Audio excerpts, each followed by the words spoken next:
Hi. I just learned that it looks like my ex-girlfriend uh, told or exposed in social media the three main factors why our relationship broke up. And those three factors, it looks like the first one was the distance between me and her because I moved to a new congregation. That's true. We didn't see each other so often. And the second factor, it looks like, was the fact that I was very busy or too busy with congregation matters. Is also true when I had assignments.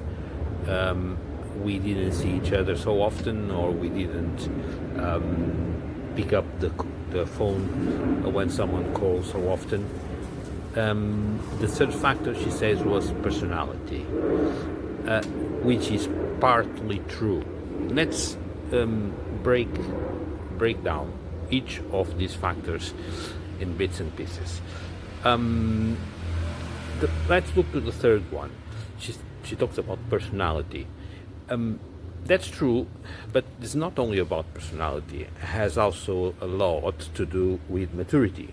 Despite I was 28, 29 years old, I was lacking maturity for a relationship because there was also lack of good parenting or good orientation in that direction. My parents were both even more ignorant than I was.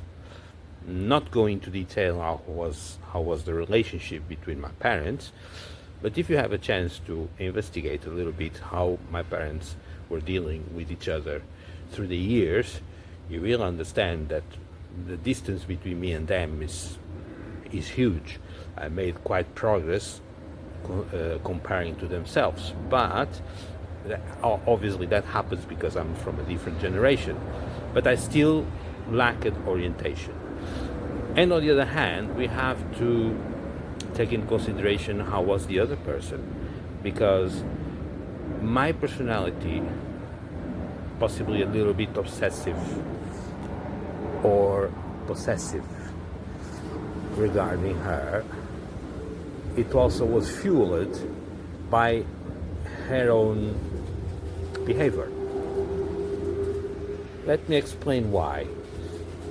When she says that, for example, that I couldn't trust her, well, now we know that I was right, because it was already exposed nearly 2 years ago that she was behaving in an adulterous relationship with someone that now I know she met in the gym.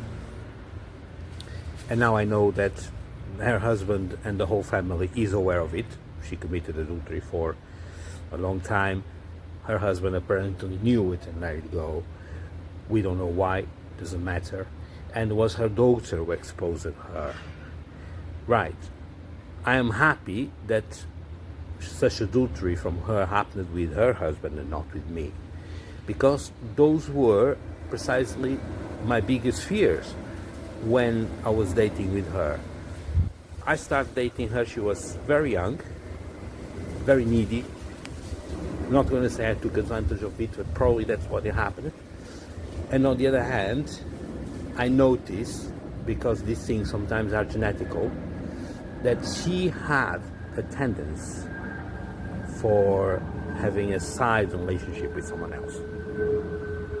Casual sex was something that was in her mind. I figured out that. And there was also expressions from herself. I remember one day I spoke with a friend called Daniel, who is now an elder in a local congregation in my hometown. And I told him that, for example, one day I was with Tanya and one of her schoolmates, and also the mother of that schoolmate. And the mother mentioned something like, "Oh, Tanya, the way I see things between you and him, one day that belly is going to grow," referring that she would get pregnant. I think the mother of the schoolmate, was trying to pick up something to see if we were already making sex or not. And her response was shocking and surprising, but not so surprised as it was, because I already hadn't noticed that she was not, she had a tendency to be unfaithful.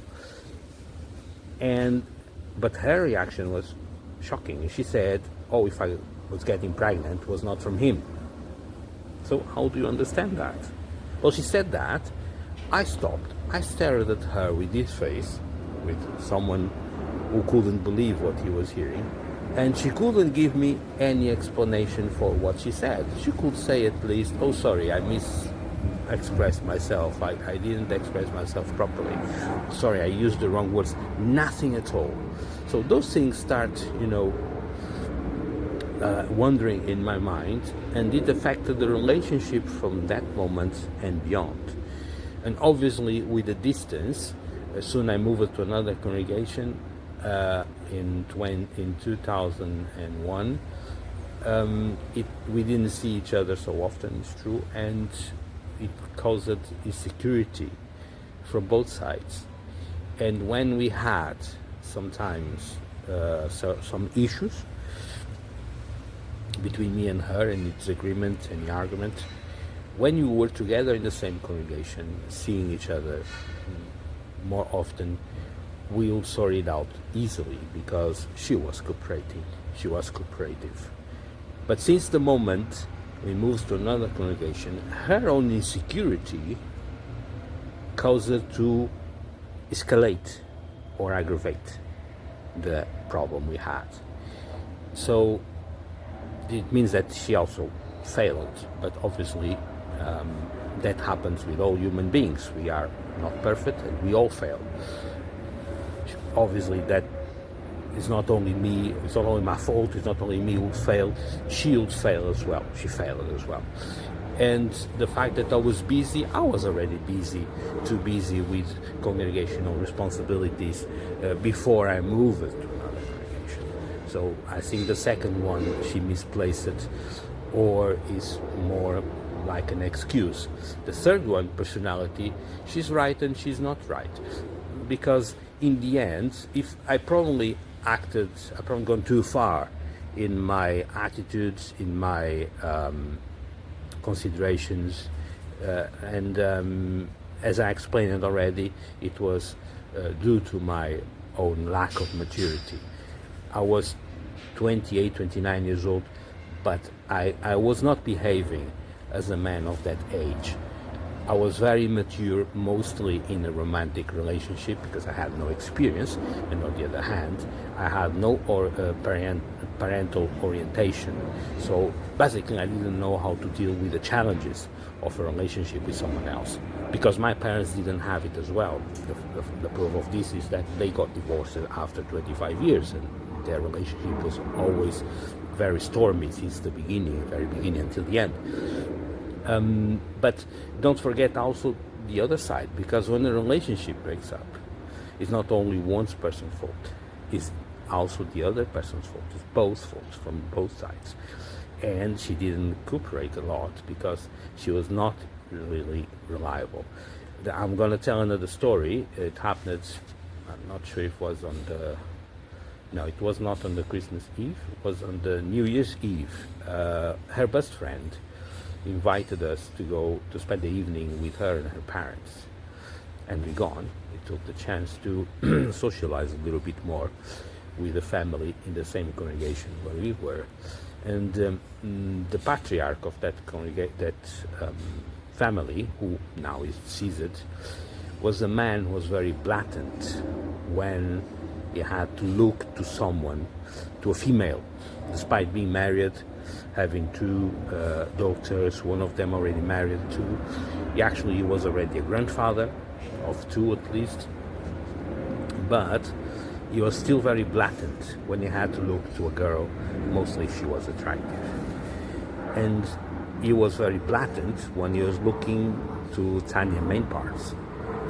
And when he was placing his eyes and insisting to stare at Tanya's breasts, her reaction was also shocking, because instead of wearing a coat covering it, that is an attitude like saying, sorry, this is not yours. No, she put them even higher. when I saw that, I started wondering that I was dating the wrong person. And those two situations, this situation with the blatant man was the father of her best friend, and the situation in which she says that if she was getting pregnant, I wouldn't be the father. Those situations were the main moments which shaped our relationship until the end. And basically, it sentenced to death, that relationship, because I am a very conservative man. I am the kind of man that a woman has to be faithful and loyal, as I am faithful and loyal. And she wasn't, apparently, according to her own words and according to her own attitudes. And I started to have doubts that Tanya was exactly the right person for me. And through the years, or maybe through the decades, I have now the confirmation that she wasn't the right person to me. And I am happy that, I'm not happy that she committed adultery, but I am happy that she didn't commit adultery with me or against me. When she committed adultery, she committed because she was married with someone else. I'm not saying that I'm happy, I'm going to celebrate, but I think you understand what I mean. So I'm happy that it didn't happen to me. She didn't do that to me. She didn't cheat on me, right? She cheated on someone else because that's the person with who she married. I understand that her life is not easy at this moment, but the Bible also says we reap what we sow. So she's collecting the consequences of her own actions that she knew they were wrong. About the end of relationship between me and Tanya, and the relationship itself, like many things that happened in my life, I think was divinely directed. Why? I'm going to explain. Tanya, by that time, not now, but by that time, because she changed it a lot, she was the sweetest person in the world. I will never find someone like her. And being my first girlfriend, and it was a long-term relationship, since the moment the relationship ended, it's obvious that I would look for someone who was at least like her or similar to her, not physically, but in terms of manners, in terms of personality. As I said, she was the sweetest person I met by that time. The next girlfriend had to be a little bit like that. The problem is that my second girlfriend was exactly the opposite. Carla was the most horrible person I ever met. And I know that by my own experience. I felt it in my flesh, right? I don't have to explain, but just a little example. When during the relationship and after we finished the relationship, in the day that the relationship ended, Carla banged the door of my car. She banged the door, and the car looked like a boat in a storm, shaking from right to left and left to right, like this. And she did that twice, at least, as far as I remember. And sometimes she was stopping talking to me, just like that. And I understood that it's not the kind of life I would like to have with someone else. I wouldn't want to share my life with a person like that. So I was happy that Carla finished the relationship. At the time I was disappointed because it was too early, and I was still deluded that we could fix things and sort it out things and turn the relationship successful. But now I understand, because her attitudes during that period and even later was showing that Carla's problem was not only personality but also character. So if Tanya was not exactly good in certain things, maybe Carla was even worse, and actually she was worse in everything. So, and that causes an impact in my search for someone else, because through many years I was looking for someone else within the Jehovah's Witness organization. both physically and in terms of personality. But the problem is that my first relationship with Tanya, because she was so sweet, it shaped my own taste. And I never found anybody like she was. And I know today that she's not anymore like that. And that's the thing. That's why I remained unmarried for a long time. On the other hand, I think that was done on purpose, was divinely directed, because just like happened with Apostle Paul, who didn't want to become a Christian, he became a Christian, and he was chosen as apostle for the nations. And he remained unmarried precisely to comply with his assignment, because if he was married, it would be very difficult to comply with that assignment which he received. So, and I have an assignment, not like Apostle Paul, it's different, but I have also an assignment, a special assignment that I was assigned, so I received it. And for me to comply with that assignment, I have to remain single. And now I understand that it's the right choice. So right now, and for many years already, I'm not looking for anybody. I will not look for anybody, even because I will not find anybody like Tanya used to be. And Tanya today is different, completely different. She changed in everything. In other things, unfortunately, she didn't change, and she actually did what I was fearing by that time. She really cheated on her husband. I feel sorrow for him, I feel sorrow for her, because now she's suffering the consequences.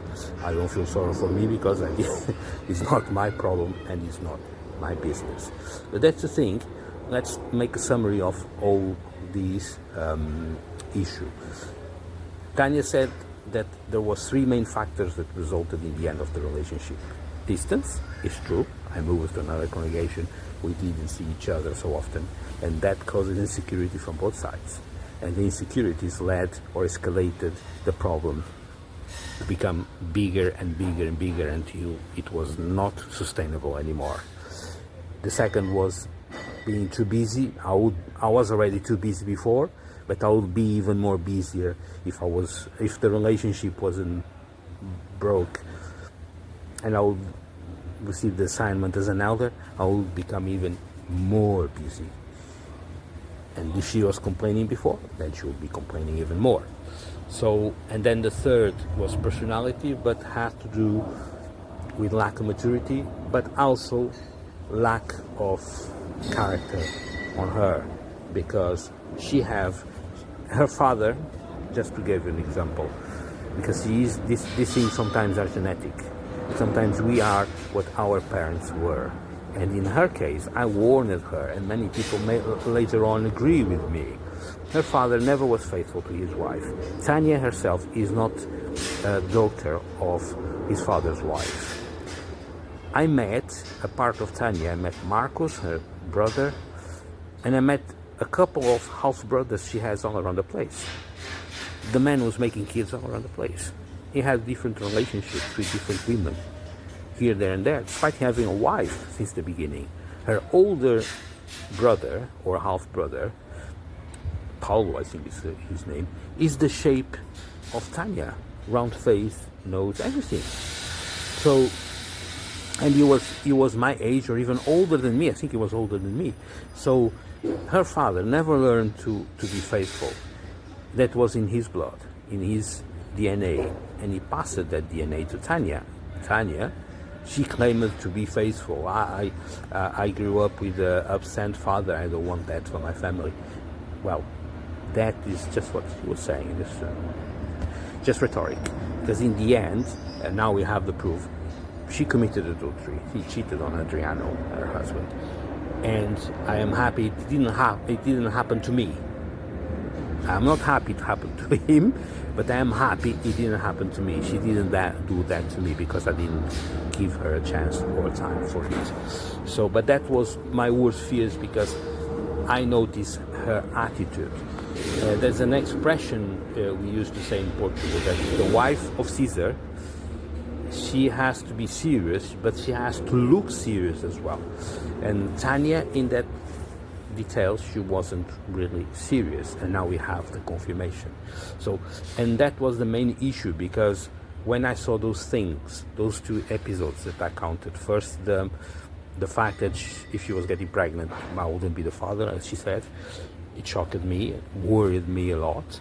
And I told a friend called Daniel that she knows, and that friend called Daniel, who is now an elder in a local congregation in my hometown, he said, if were me, I would break down the relationship immediately, break up. I didn't do, well, whatever the reasons, and I regret now. But that caused an impact and a concern which shaped the rest of the relationship until the end. The second episode with the man that was staring at her, persistently staring at her breasts, and she was putting it up for him to see it better, it also concerned me. And on the next day I didn't answer the phone several times in the morning, because I was thinking that this is not the girl, this is not the right girl for me. This girl will be a disaster. And now we have the proof. Actually it was. And we don't know. I have been told that she has been faithful to Adriano, and apparently her doctor exposed it, and apparently Adriano knew already for a long time that she was doing, and he let it go. I don't know why. But it doesn't matter. I knew that sooner or later she would do that. And I didn't want that for me. And that's the reason why also I prefer to remain single, because nowadays there's no restraint. And obviously, because I have a divinal assignment, I'm not going to tell you which one it is. And just like happened with Apostle Paul, you have to remain single. I intend to remain single for a long time. So, and Jesus said, give place to it, those who can give place to it. Speaking about becoming single or getting married. So in my case, I give place to remain single, and I will remain single. And I'm happy to remain single, because the challenges I have at the moment would be very difficult and much harder if I had a family, if I had a wife. So in this case, alone, I think I can handle myself much better. And if things go tough, it goes tough to me, not to anybody else. I don't have nobody on my side, on my ear, saying, oh, this happens because it's your fault, because you did this. No. Whatever I do, I suffer myself. The consequences, nobody else. And whatever happens, happens to me. And that's why I understand that this is the way I live, and this is the way I will keep living. So I don't care, I really don't care what they are doing now, because there is too many plans done to me in my back, done to people who are not related to me. And that people, they have control over the life of too many other people, but not control of my life. They won't control my decisions of my life. So they are trying to, now it's another subject, trying to convince Donald Trump to come to London and save me from something bad they planning to cause to me. It's not going to happen, and I'm happy that Donald Trump is resisting. I am happy that Baron Trump doesn't want to share the flat with me. I'm happy about that, because I don't want to go anyway. And I'm happy that Melania Trump don't really care about these things anymore. So whatever happens in the future, I am prepared, and I will survive. And another thing, I'm not going to leave to another country. I'm going to stay here, because whatever they are planning, it's not going further. I have something in mind. I cannot say what it is, and I have some surprises, and I will overturn the situation very, very easily. That's it. Okay, thank you for everything. We have been speaking for 24 minutes. Now you know exactly what happened between me and Tanya. It's true what she said, 3 main factors, but she didn't give much details. Now I'm giving the other side of the story, the other side that she won't tell. Okay, thank you very much. Goodbye.